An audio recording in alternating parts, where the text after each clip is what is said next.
أستاذ طارق الهاشمي، شكرا لمشاركتكم في هذه المقابلة. بەڕێز تاق الهاشمی، سپاس بۆ بەشداریتان لەم چاوپێکەوتنە. ئیمڕۆ چۆن عێراق دەبینن لە پاش کشانەوەی هێزەکانی ئەمریکا؟ بسم الله الرحمن الرحيم. أنا أعتقد هذا الموضوع بسم الله الرحمن الرحيم. لراسيدا من بروام وايا أما سليا لزنجيري أو سياسة ورشينا نديت كبرز مالكي بدريجاي سالاني رابردو وقرتويتي بر لبيناو قرخ كردني دا صلاة بتايبتي لروي أساي شوا أمرو هيزكاني هردو وزارتي برگري و ناوخو هروها مخابراتو أسايشي نشتيماني لجد صلاتي أو دانو بو خوي سرپرشتي ملفكاني أسايش دكاتو ريقا بهيج ريبريكي قوار سياسيكان نادات قسيتي دابكنو تەنانەت بزانێت چی لەناو ئەو مەلەفە دەگوزارێت. ئەوەی ڕوویدا زۆر بە سانایی ڕێکخستنەوەی بارودۆخەکەیە لە پاش کشانەوەی هێزەکانی ئەمریکا. ئەم پیاوە مالکی لە ڕاستیدا نیگەرانە و ئەو نیگەرانیەش پاساوی بۆ نییە و بێبنەمایە و ئەوەی لە ماوەی چەند هەفتەی ڕابردوودا باسی لێوەکرا گوایە هەوڵی کودەتا لە ئارادایە و وڵاتانی عەرەبی دەست لە کاروباری ناوخۆی عێراق دەدەن بۆیە سەرنجام لە ڕێگەی زوو دەستوەشاندنێکدا پەنجەی تاوانی بۆ جێگیری سەرۆک کۆمار درێژ بکات لەسەر بنەمای ئەو پاسەوانەکانی پەیوەندیان بەکاری دژ بە یاسا و تێرۆرەوە هەیە. ئەمەش لە ڕوانگەی شکاندنی یاسایەوە و هەروەها لە ڕوانگەی چۆڵکردنی عێراق لە ڕێبەرە ڕکەبەرەکانی و پاشان لە ئایندە گۆڕەپانەکە بۆ خۆی چۆڵ ببێت. تەنانەت بە بێدەنگیەکی ناڕەزایی یان هاوبەشیەکی پاک و دڵسۆز بۆیە ئەوەی ڕوویدا لە ڕاستیدا زوو دەستوەشاندنێک بوو بۆ ڕێکخستنی دۆخی ناو عێراق لە ساڵی داهاتوو واتە لە پاش کشانەوەی هێزەکانی ئەمریکا. باشە دوێنێ شەو هەردوو کەناڵی عالەم و پرێس تیڤی ئێران سەرنجیان خستە سەر ئەو دانپێنانانەی کە لەلایەن ئەندامانی ئۆفیسەکەتەوە دەربڕابوون. ئایا ئەوە بەڕێکەوت بووە یا بەمەبەست؟ لا ليس صدفة. أنا لدي حقيقة المؤشرات قوية جدا أن دولتين جارتين منزعجة من موقفي. نەخێر بەڕێکەوت نەبوو لە ڕاستیدا ئاماژەی زۆر بەهێزم هەیە. ئەویش دوو وڵاتی دراوسێ لە هەڵوێستم بەرامبەر بە بەهاری عەرەب بێزارن و لەسەر ئەوە ئەو دوو وڵاتە کە ئەمڕۆ لە خاوەنی بڕیار لە عێراق نزیکیشن لە پشت هەموو ئەو سیناریۆیانن کە هەڵبەستراون. ئەوانیش لە ڕێگەی ڕاگەیاندنەوە لە ماوەی چەند ڕۆژی ڕابردوودا پەرەیان با هەڵمەتی دژی خودی خۆم و پاسەوانەکانم داوە و ناویان زڕاندوم. لە ڕاستیدا کۆمەڵێک کەناڵی ڕاگەیاندن هەبوون پێشی هەموو کەناڵەکانی دیکەیان لەم مەسلەیەدایەوە. ئەو کەناڵانەش لە ڕاستیدا هی ئەو وڵاتانن کە لە هەڵوێستە نیشتیمان پەروەریەکانم بێزارن کە سربەخۆیی عێراق و نەهێشتنی دەستێوەردانی ئەو وڵاتانە لە کاروباری ناوخۆی عێراق. سەبارەت بە دەستێوەردانی وڵاتانی دراوسێ و بە تایبەتی ئێران هەڵوێستان چییە؟ أنا قلت يؤسفني أن أقول أن الإدارة الأمريكية خرجت من العراق ولم تكمل المهمة. جێ مخابنە بڵێم بەڕێوەبەرایەتی ئەمریکا لە عێراق دەرچوو کارەکەی تەواو نەکرد. بەڵێ بە دوای خۆیدا یەکێک لە بەرەنگاریە هەرە گەورەکانی جێهێشتووە کە لە سەر و توانای عێراقیەکانەوە مامەڵەی لەگەڵدا بکەن. ئەویش دەستێوەردانی ئێرانە لە کاروباری ناوخۆی عێراق. پێم ناخۆشە بڵێم کە سەرۆکی ئەمریکا وەسفێکی نادروستی بۆ ڕۆژی ئەمڕۆی عێراقدا و باسی لە ئاستی دەستێوەردانی ئێرانی لە کاروباری ناوخۆی عێراق نەکرد.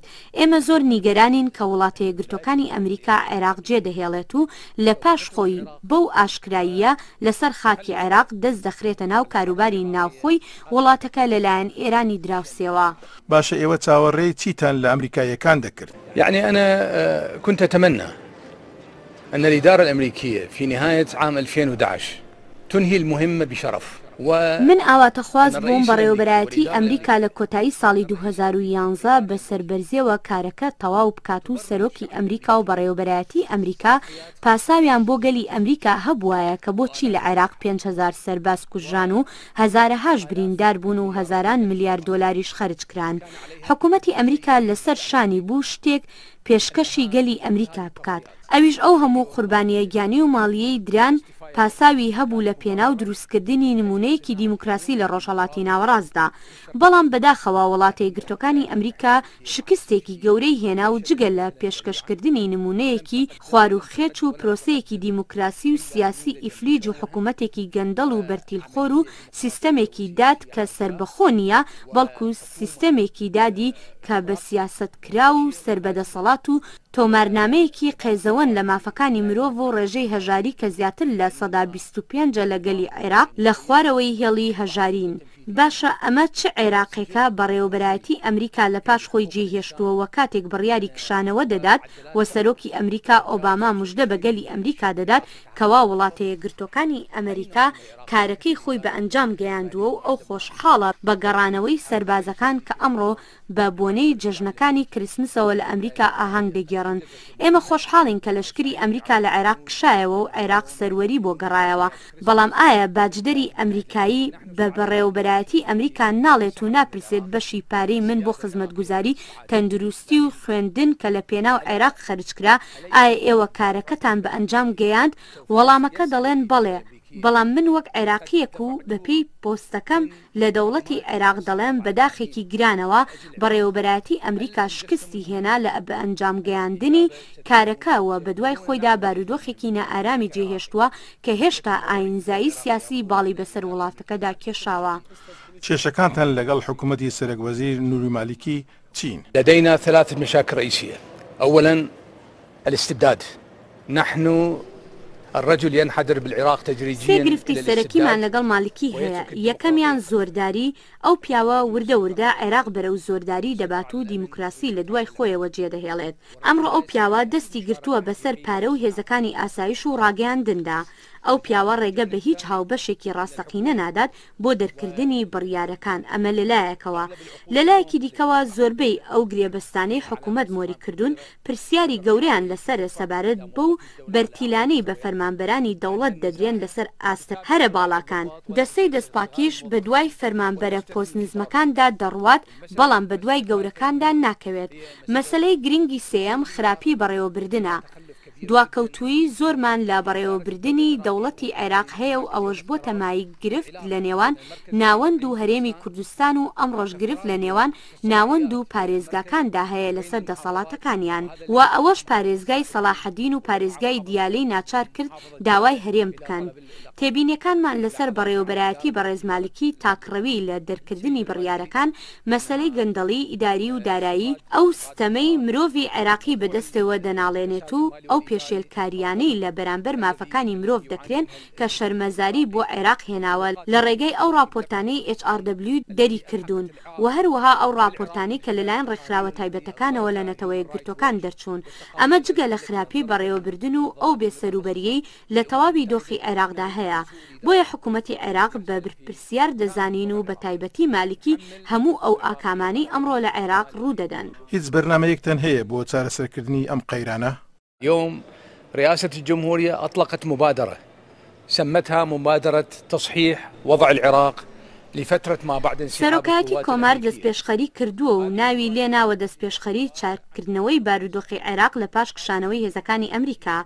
ئەم دەستپێشخەریە بریتیە لە کۆنگرەیەکی فراوان بۆ ڕێبەرانی هەموو قەوارە سیاسەکان ئەوانەی ئەمڕۆ لە دەسەڵاتدان و ئەوانش لە دەرەوەی دەسەڵاتن و کاتی خۆی بەشداریان لە ئەنجومەنی حکومی ساڵی 2003دا کردبوو. ئەمەش لە پێناو پێداچوونەوە و بە پرۆسەی سیاسی لەوەتای ساڵی 2003 و دەستنیشانکردنی هەڵەکان و پاشان ڕاستکردنەوەی پرۆسەی سیاسی کە ڕەنگە بە ڕێککەوتنێکی نیشتیمانی دەست پێ بکەین وەک مەگنەکارتا واتە لەسەر بنەمای مەگنەکارتا ئەوەی هاوبەشی نیشتیمانی قوڵ دەکات و دوای ئەوە بەرەو هەموارکردنی دەستور هەنگاو دێنین و پاشان بەهێزکردنی هاوبەشی نیشتیمانی و دەستنیشانکردنی پەیوەندی و دەسەڵاتەکان لە نێوان ناوەند و پارێزگاکان و هەرێم و هەروەها دانانی پلانی هیوا بەخش و شیانی جێبەجێکردنی هەبێت بۆ ڕزگارکردنی عێراق لە دیاردەی گەندەڵی دارایی و ئیداری کە ئەمڕۆ زیانی بە هەموو بەرنمەکانی بنیادنانەوە و گەشە پێدانگەیان دووە. ئەمە بێ لە مەسلەی ئاینزایی سیاسی. لە ڕاستیدا ئاینزایی سیاسی ئەمڕۆ وەک گەڕانەوەمانە بۆ ساڵانی پڕغەمی 2005 2006 و 2007. ئەمڕۆ زۆربەی وەزارەتەکانی دەوڵەت بە تایبەتی وەزارەتە ئاسایشیەکان بۆ پێکهاتەیەک قۆرخ کراوە، بەڵکو تەنانەت بۆ پارتێک لەو پێکهاتەیە و ئەمەش هەرگیز قبولی ناکەین. هەموو عێراقیەکان بەپێی دەستور و بە تایبەتی بەپێی بەندی دووەمی دەستور ئەوان لەم وڵاتەدا هاوبەشن و هەمان ماف و بەرپرسیارەتیان هەیە. بەمەش مافی هەموو وڵاتیەکی بەتوانا و خاوەن ئەزمونە هەر پۆستێک لە دەوڵەتدا بگرێتە دەست بەبێ بەرچاوگرتنی نەتەوەکەی و ئاینەکەی و هەڵوێستە سیاسەکەی. بەڵام ئەوەی لە عێراقدا دەبێت وەها نییە، بەڵکو کاربەدەستان لەسەر بنەمای ئاینزایی و حیزبی بیرتەسک دادەنرێن، بەوەش کەسانی بەتوانا بێبەش دەکرێن لەوەی ئەو پۆستانە لە دەوڵەتدا بگرنە دەست و لەسەر بنچینەی ئەمە شکستێکی گەورە بووە. نەتەوەی گرتوەکان کە ئەمڕۆ عێراق بە وڵاتێکی شکست خواردوو ناو دەبات ڕاست دەکات، چونکە حکوومەت شکستی هێناوە پیا و ژنی شیا و بخاتە شوێنی گونجاوی خۆیان. ئایا ئەم سەردانەی ئێوە بۆ هەولێر بۆ پەنابەرێتیە یان بۆ ڕاوێژکردنی سیاسیە؟ لا أنا جئت بناء على دعوة رئيس الجمهورية. احنا مضينا حوالي اسبوعين في بغداد نەخێر من لەسەر داوەتی سەرۆک کۆمار هاتووم. ئێمە نزیکەی بۆ 2 هەفتە لە بەغدا لەگەڵ سەرۆک کۆماردا کۆبووینەتەوە. ئایا پەیوەندیت بە سەرۆک جەلال تاڵەبانیەوە کردووە؟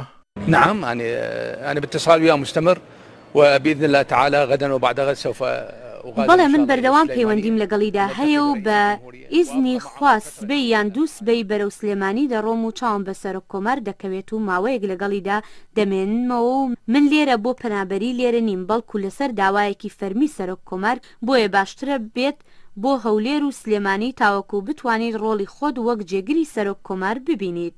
بەڕێستار خاشمی جێگری سەرۆک کۆماری عێراق زۆر سپاس.